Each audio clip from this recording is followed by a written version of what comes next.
This morning, our talk follows right along with all that love and heralding, and it is called Claim Your Good. You might notice a little theme we've had going on these past few weeks about the idea of the word good, to be continued. We use tools every day, and tools enhance our daily living. So I invite you to think for a moment about the tools that you use, and maybe call out a few of them if you think of some right off the bat. Crutches. Walkers Very and good. canes. Walkers, canes. Mindfulness.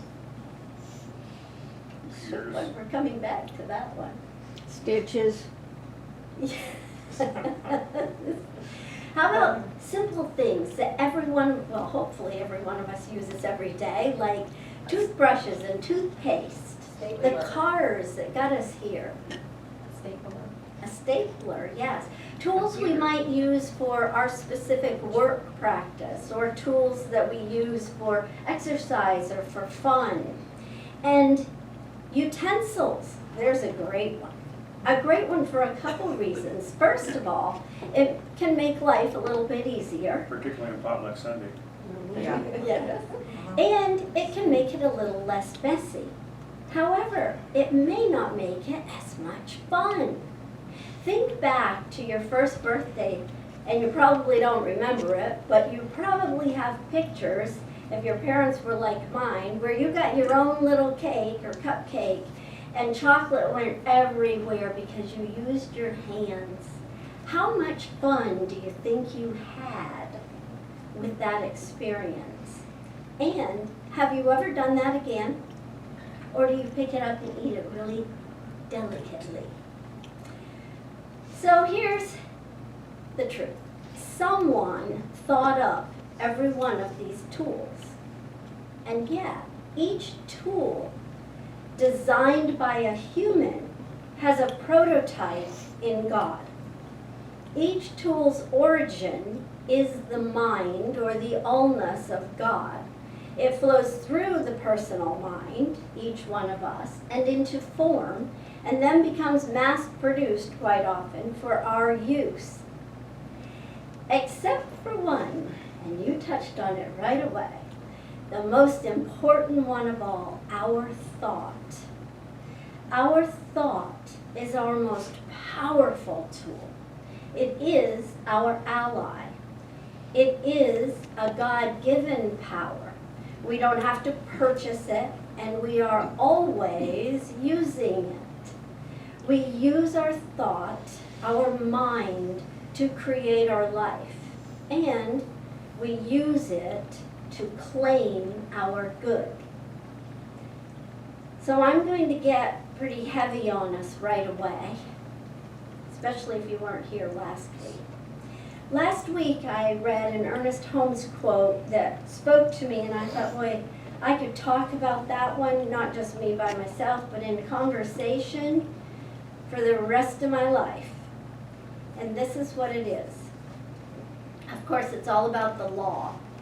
I had plenty of the love aspect of God, this science of mind teaching, and brings us into an understanding of the law and how powerful we really are. Holmes says, we must accustom ourselves to the concept of the impersonalness of the law, the availability of the law, and the mechanical accuracy of the law. We must instill into the mind the fundamental proposition that good is without bounds. So either we believe this teaching, we believe that our thought is creative all the time, or none of the time. We can't say thought creates things, but only sometimes, or only when it's convenient, or only when it's comfortable for me.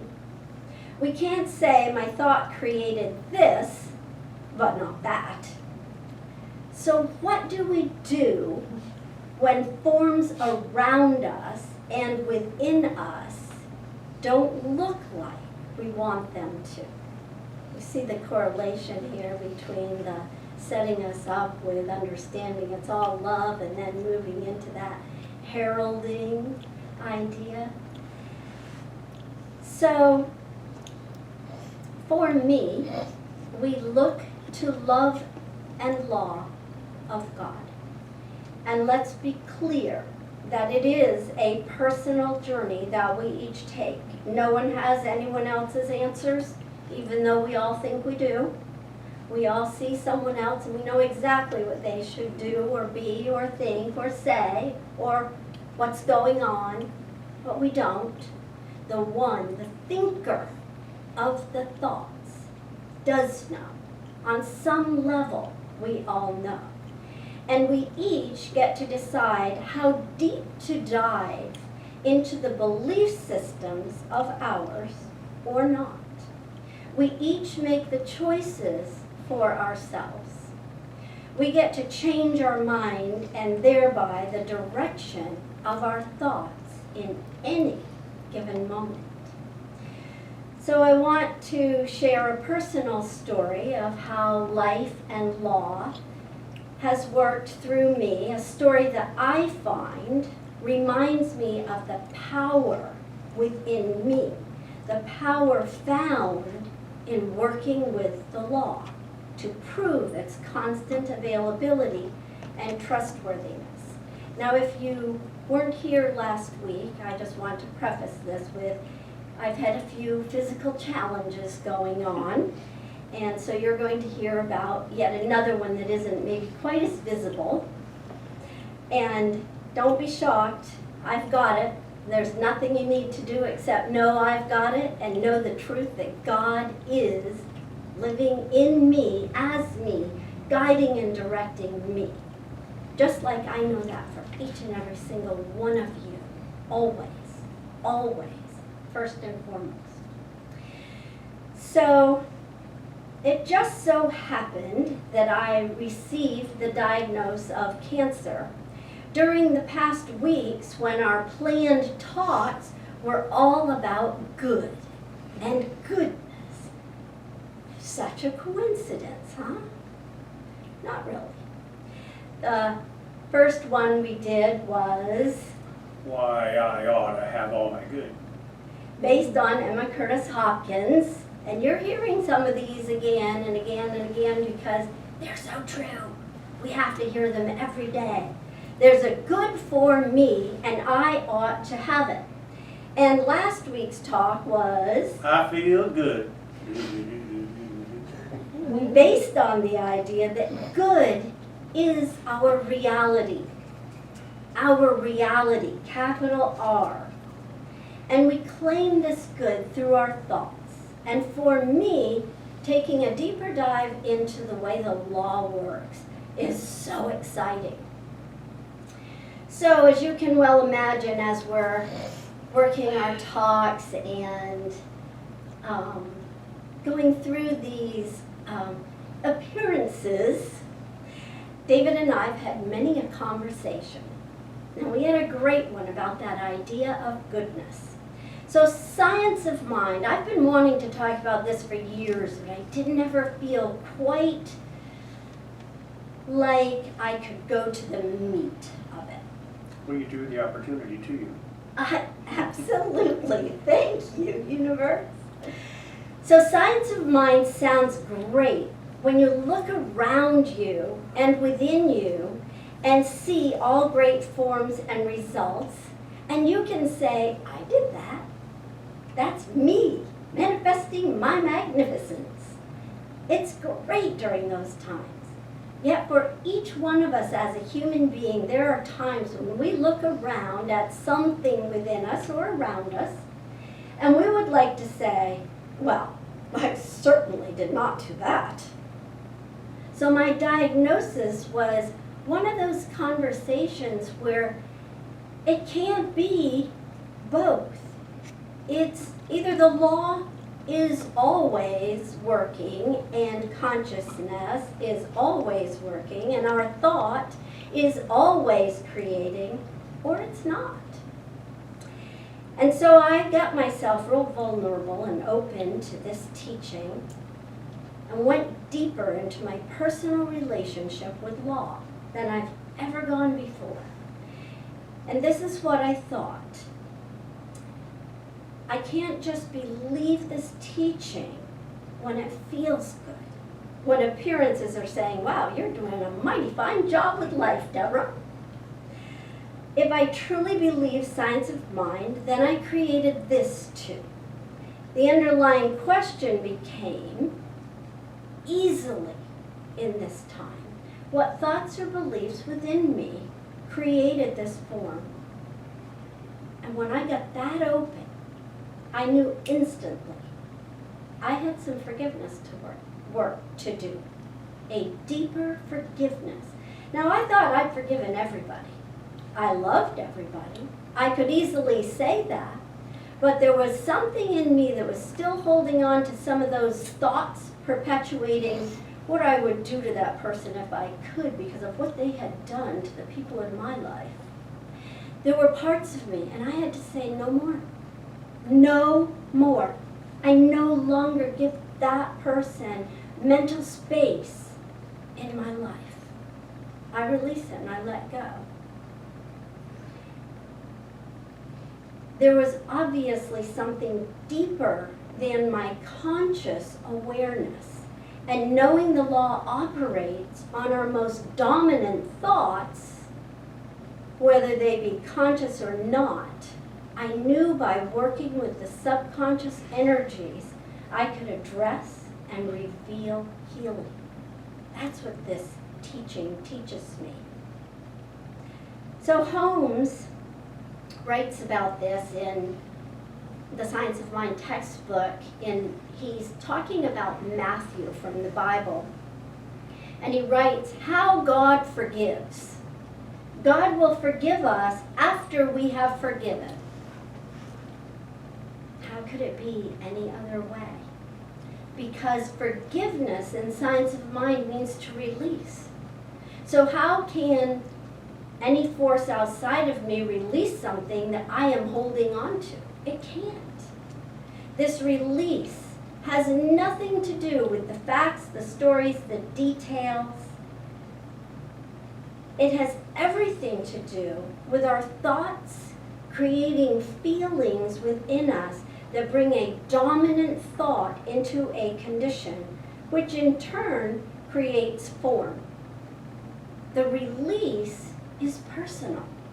It's a willingness to let go of conditions we've created for ourselves.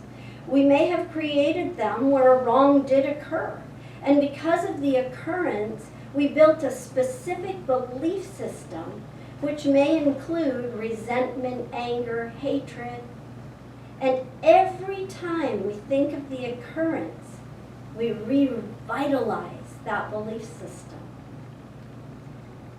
Those stronger resentments, fears, angers, and hatreds are held in the thinker's thoughts. And those thoughts become things. Things that represent the belief system, often held in the subconscious. Forgiving means releasing oneself from the thoughts that create things we don't want in our life. It doesn't mean what was done was okay. It means that what was done no longer has a strong hold on you or me. It can no longer take up space in our mind. You or I have used the law to create anew.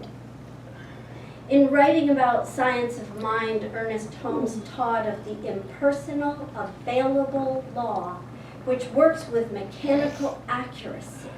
He wrote that every condition in life has a prototype in the subjective mind.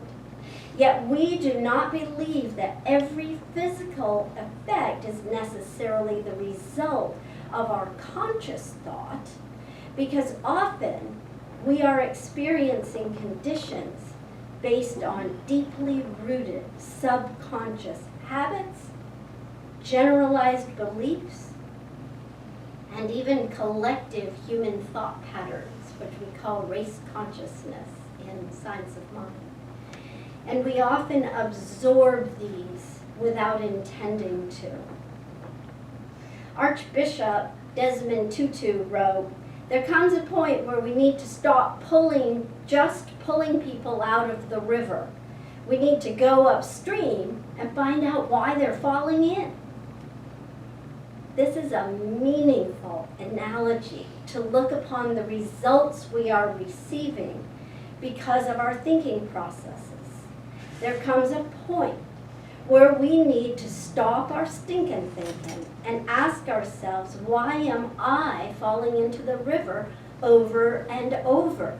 It's time to claim my good by going upstream in my own mind to arrive at the original thought that allows me to claim my good.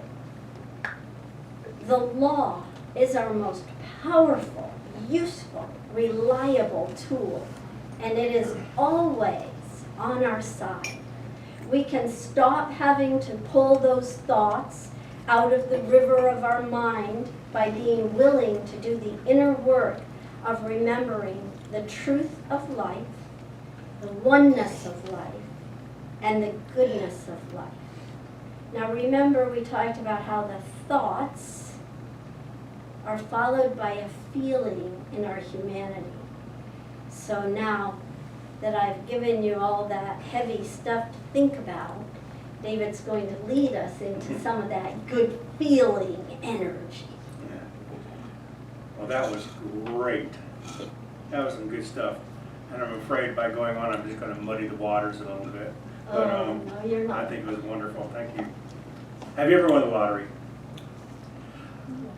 I believe the Florida lottery started on my 30th birthday, and I was given 30 lottery tickets for my birthday gift. And I decided I'm going to use all those, and then I'm going to buy new lottery tickets with any winnings that I might possibly get. What just happens, I won $30 off my first 33 tickets. And so I put them all back in again, and over 2 or 3 different sequences, I lost some more, and finally, I lost all that $30, but I had a good time doing it. But have you ever won the lottery? I did actually win a jackpot a couple of times in Vegas as well. And I saved the money, I put it in my pocket, I did not spend it back again. But when you win the lottery, all you have to do is take your ticket in and claim your winnings. The process has been basically reached its conclusion, and all you have to do is accept the prize, accept your winnings. In a spiritual sense, we've already won our lottery. All we have to do is claim our good. We don't even have to buy a ticket. All the good of the universe is already ours. It's already available for our receiving. Claiming your good is actually automatic. We know that we create through thought, so the mere action of holding a thought creates and sets things into motion. As we discussed last week, and Deborah was just saying very clearly just a moment ago, every thought is creative and materializes to the extent of our conviction behind that thought. Every thought we entertain has the full potential of manifestation. We are constantly manifesting with little more effort than just thinking about things, or maybe just thinking intentionally about things to give them a little more power. And that intentionality is the key to claiming that which we wish to experience.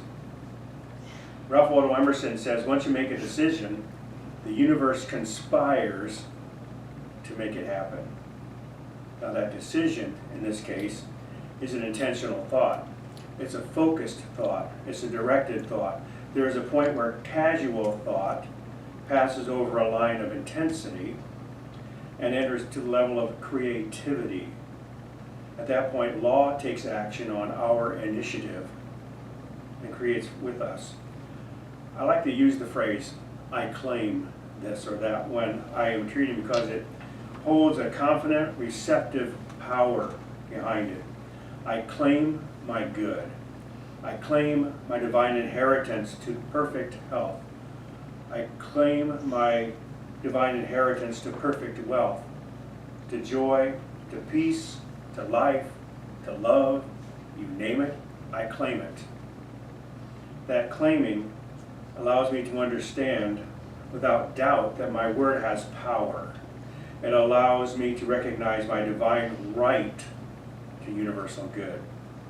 I can claim my good because I know it's already mine. And as soon as I align my thought with a specific possibility in the mind of God, it is mine to bring into manifestation. And once I claim it, as Emerson says, the universe conspires to make it happen. Now that's a conspiracy theory that I can go along with. The word conspire generally has a negative connotation. It means things are working against you, or things are working to not against your favor. But the word actually comes from the Latin word conspirare, which is literally to breathe together. Con meaning with, and spirare meaning to breathe together. In this context, I would also like to align with another Latin word coming from the same underlying root, spiritus, which means the breath of God, or the breath of spirit, meaning that we are literally breathing with spirit, the breath of spirit. So when we conspire with God, we are breathing together with spirit. We can claim our universal good because we are literally living and breathing with spirit. We are inspired because spirit is within us. And that allows us to be transpired because spirit is working through us to make a positive difference based on any decision we choose to make. I think a common challenge is feeling comfortable telling the universe what we wish to experience, and feeling like we're accepting and claiming without demanding God to do our bidding. That feels a little uncomfortable for most of us. After all, most of us have been brought up with the values of humility, and we don't really feel like we need to tell God what to do. However, it's just a different perspective of humility to simply accept the gifts that have already been given. It would not be humble to deny divine gifts as if to say, no thanks God, I can do it on my own. So claiming our good is actually a practice of humility. Interesting twist, isn't it? Ernest Holmes says, we all need more backbone and less wishbone. We need the backbone to stand and receive rather than just sit and wait for spirit to act upon us. That's why Henry David Thoreau says, go confidently in the direction of your dreams. Live the life you have imagined. It is yours to live. Do it. Go ahead and live it now. Once again, don't sit and wait for the dreams to come to you, no matter what your dreams may be, personal growth or world peace. That's why we say at the end of every service, yes, peace begins with me. We actually are claiming its reality in the here and now. We're not saying let it happen, we're saying yes, it is here, truly ours at this moment. Ernest Holmes says, peace is at the center of your own soul. It is the very being of your being. That's also true of freedom, which we celebrate on Independence Day. Peace and freedom are conditions that already exist in the eternal possibilities. We simply have to claim them as ours to experience them in everyday life. Your claim can be as simple as making an I am statement. Emmett Fox says, when you say I am, you are drawing a blank check on the universe. It will be honored by the proceeds, and the proceeds will go to you. So, claim your good by saying, I am at peace. I am free. I am happy. I am in love. I am perfectly healthy. I am part of this loving community. Claim anything and everything you desire simply by saying, I am. And knowing that as you do so, placing that claim upon your good, you initiate the process and the law will take over from that point and make it materialize for you. There's a saying, the best way to predict your future is to create it. Perhaps the best way to create it is to name it and to claim it. So it is. So it is. And so let's say that together. I claim my good. Ready? I claim my good. And so it is. So it is.